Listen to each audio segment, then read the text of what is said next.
Quelles sont, selon moi, les 5 compétences clés pour être entrepreneur et pour réussir en tant qu'entrepreneur? C'est une question qu'on m'a posée sur mon groupe privé, le temps d'un thé avec Johan, vous pouvez le rejoindre sur Facebook, que j'ai trouvé intéressante, même si c'est vrai que j'aurais du mal à en choisir, vu que pour moi, quand on est entrepreneur, il y a tellement de domaines sur lesquels on doit travailler, parce qu'on est un peu touche à tout, c'est une discipline vraiment où on est touche à tout, que je vais focaliser en fait sur 5 piliers qui pour moi font vraiment une différence et qui englobent des sous-compétences et des domaines plus spécifiques. Le premier, pour moi, si on veut devenir entrepreneur, tu peux être mauvais dans tout, mais tu ne peux pas être mauvais vendeur. Tu ne peux pas entreprendre sans savoir vendre. Savoir vendre, hélas, c'est un truc qu'on n'apprend pas. Et pour avoir fait une école de commerce, je dois vous avouer que la vente que j'ai appris en école de commerce n'était pas très avancée et que c'était pas forcément. J'ai eu beaucoup de théories, mais j'ai pas appris à vendre sur le terrain et à savoir me vendre aussi. Et c'est ça que beaucoup d'arrivent dans un entretien ou doivent essayer de convaincre et tout, ils n'arrivent pas parce qu'ils n'ont pas ces compétences de vente. Et je pense que c'est indispensable qu'un entrepreneur de savoir vendre ses idées, de savoir vendre son projet, savoir vendre à ses clients. Une entreprise n'existe pas si elle ne vend pas. Et le rôle de l'entrepreneur, c'est justement d'apporter de la valeur et de vendre cette valeur. Celui qui monte sa boîte, s'il ne sait pas se vendre, c'est mort. Deuxième, le leadership. Le leadership, dans le sens, pour moi, c'est lié à la vente, dans le fait d'avoir une vision et dans le fait d'amener à suivre cette vision. Être son propre leader, même si on est par exemple indépendant, avoir ce leadership de pouvoir inspirer, dans son mouvement, s'inspirer tout seul, avoir un mantra qui nous booste, mais aussi avoir une communauté qui nous suit.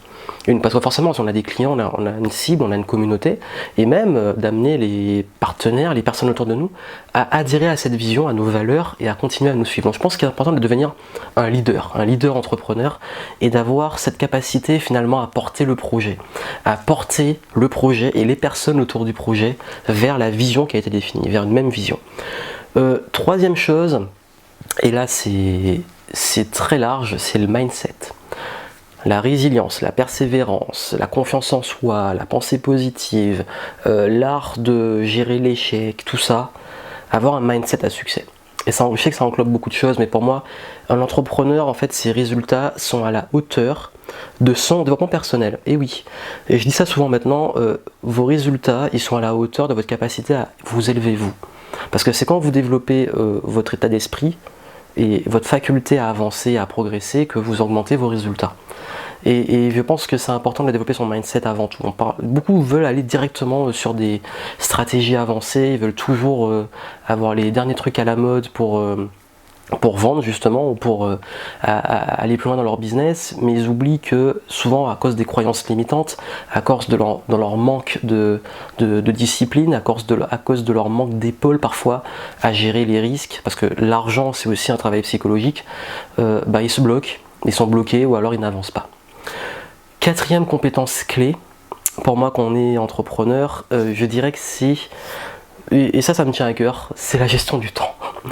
Et je dirais plus que gestion du temps, gestion des priorités. Et je pense que vous êtes très nombreux à savoir, dans mon audience, à avoir cette problématique de procrastination, d'être toujours débordé et tout. Si on ne sait pas gérer son temps, qui est la ressource numéro 1, on est mort. Pourquoi ? Parce qu'au bout d'un moment, soit on s'épuise, soit on n'avance pas, ou soit on finit par laisser tomber. Donc je crois que c'est vraiment indispensable de savoir gérer son temps, et c'est vraiment indispensable de savoir vraiment gérer ses priorités dans son business. Et cinquième compétence, la communication. C'est lié un peu à la vente, mais la vente c'est différente. La vente c'est une forme de communication, mais je parle de la communication, le fait de savoir s'exprimer, le fait de savoir communiquer. Ça peut être communiquer avec son équipe, bien communiquer pour éviter justement les conflits ou gérer ses conflits pendant les réunions, communiquer sur son produit, son audience, donc là c'est plus l'aspect vente, communiquer dans l'image qu'on va donner, son branding, communiquer sa marque, communiquer ses valeurs. La communication, je connais pas beaucoup d'entrepreneurs qui soient mauvais communicants. Et quand je dis mauvais communicants, ça ne veut pas dire qu'ils sont arrivés entrepreneurs qui savent communiquer, non, qui ont dû apprendre et travailler énormément dessus. La communication, c'est plus qu'entrepreneur, pour moi, c'est aussi, on vit en fait en interaction avec les autres, et si on ne sait pas communiquer, on finit par avoir beaucoup de mal à s'en sortir, Parce que si on ne sait pas échanger, interagir avec les autres, on a forcément des moments de sa vie où on arrive en blocage et on ne peut pas réussir en tant qu'entrepreneur tout seul. Parce qu'on doit avoir des clients, on doit avoir des partenaires, on doit avoir une équipe au bout d'un moment si on veut se développer, et tôt ou tard on doit communiquer. Donc voilà pour moi les compétences indispensables.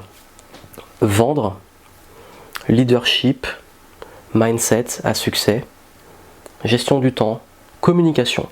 Je pense que c'est dessus qu'on doit travailler en priorité. Ça englobe d'autres domaines, il y a des aspects à travailler, mais ça peut vous aider. Vous pouvez aller voir mes vidéos, les 16 étapes vers votre réaction positive. J'ai mis 4 vidéos en ligne qui sont gratuites, que vous voyez, je vous montre justement la pyramide de l'évolution personnelle et je vous montre justement les différents points à travailler, dans quel ordre les travailler. Je travaille beaucoup justement sur le mindset, sur la vision, sur le leadership, la communication, ensuite sur l'aspect un peu plus spirituel, l'alignement avec les valeurs et tout.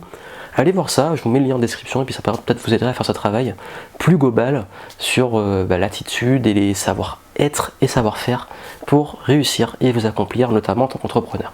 Mettez ça en pratique, continuez à progresser et moi je vous dis à très vite.